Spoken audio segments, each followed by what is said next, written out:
Please welcome Douglas Burnham. Good morning. I'm going to raise this up. That's better. Good morning. This is a San Francisco case study of an architecture firm going all in to actively make the city that we want. Seeing opportunities for prototyping the permanent city, our firm has undertaken an experiment in mining the potential of impermanence, and we call our project PROXY. All cities have voids in them, vacant lots and underutilized sites that often wait for the long tail of permanent development processes to play themselves out. Temporary activation of fallow land resources can transform both the perception and the reality of spaces, streets, plazas, and neighborhoods through minimal means and at a rapid pace. We found that these spaces can be engines of micro-enterprise, encouraging and growing small businesses with lower cost physical locations, and we've crafted a business model based on modular architectures and a compelling physical presence achieved through design.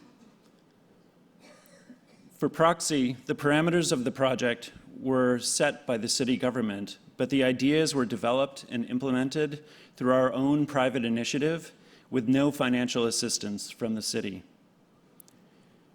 Through this project, we believe that we've created a compelling new assemblage of commerce, culture, and community that has positively transformed the neighborhood. PROXY is located in Hayes Valley, which at the time we started the project in 2009 was a San Francisco neighborhood undergoing a significant transition. Since the late 1950s, the double-decker 101 Central Freeway, highlighted here in blue, sliced the neighborhood in two and created a home for drug dealing and prostitution beneath. PROXY was born out of two consecutive catastrophes, the 1989 Loma Prieta earthquake and the 2008 stock market collapse. In 1989, the Loma Prieta earthquake that hit San Francisco rendered the double-decker Central Freeway structure unusable. It was removed over the course of a decade, and it was replaced with a surface boulevard directing traffic into the city grid. The difference between the freeway footprint and the surface boulevard created 22 vacant lots snaking through the Hayes Valley neighborhood. These lots were beginning the process of development when the stock market collapse of 2008 put nearly all of these projects on hold. PROXY arose from a request from the neighborhood and implemented through the Mayor's Office of Economic Development for temporary uses on any of these vacant lots while the development process was in limbo. We saw potential in these two vacant lots, lots K and L, that were proximate to the Hayes Valley Commercial District and which ran alongside the two-block public park called Patricia's Green. We formally responded to an RFP in 2009, for interim uses, and 12 months later, we had won a lease with the city with a land rent at the same cost as a surface parking lot. Our original lease was for 3 years, which was quite short, and thankfully that has recently been extended to 2020. We drew inspiration from Archigram's Instant City of 1969, where mobile architectures delivered cultural content across the British countryside as an early harbinger of our globally connected world. Archigram played out scenarios by which the Instant City would come into town, set up, create a series of events, and would leave.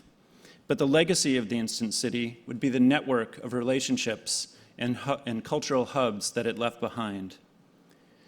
We call PROXY a content machine, which is driven by an intentional hyper-programming of place, with food, retail, art, and event uses that move through PROXY's temporary structures and open spaces. This mix of food, art, retail, and events is deployed across the site and zoned according to apt adjacencies and implemented over time. We've crafted a business model based on temporary occupation, where vendors would own their own structures and rent the land from us.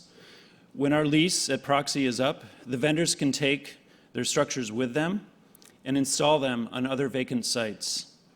We started construction in spring of 2011 with Smitten Ice Cream and Ritual Coffee, both of which are designed with a radical openness between interior and exterior.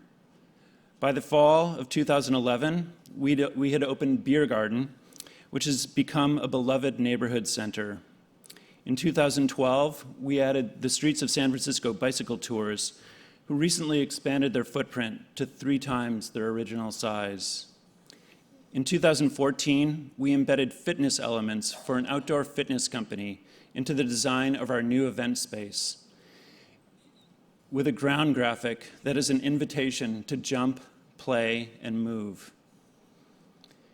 Ether Apparel, a technical outerwear company based in Los Angeles, was first on site in 2012 with an Airstream retail store.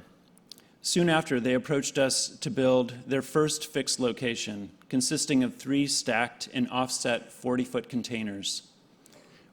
With a 2-story interior void, it is an ambitious temporary architecture, which showcases our design-driven approach.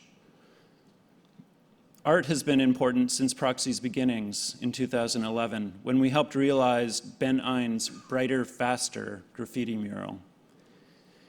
In 2012, we began with a series of temporary artist installations and have been continuing ever since. And along with artist installations, we sponsor community events approximately once a month. This year, we've taken the mantle of cultural programming one step further and have created our own 501c3 nonprofit called Here for Now. The mission of Here for Now is to sponsor temporary interventions based on art and design. This summer, we fundraised through Here for Now over $80,000 to be able to build an outdoor movie screen and secure a cinema-quality movie projector. Last week, we kicked off our first annual Fall Film Festival at PROXY, which is showing tonight as well as for the next 4 Fridays. Through PROXY, we've learned that a faster pace of planning, implementation, and activation of underutilized spaces can transform neighborhoods and urban spaces through public encouragement of private initiative.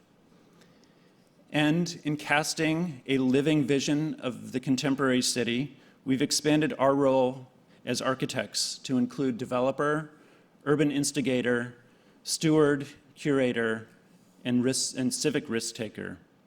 What's the potential of impermanence? It's that the temporary can change the city and that it can also change us. Thank you.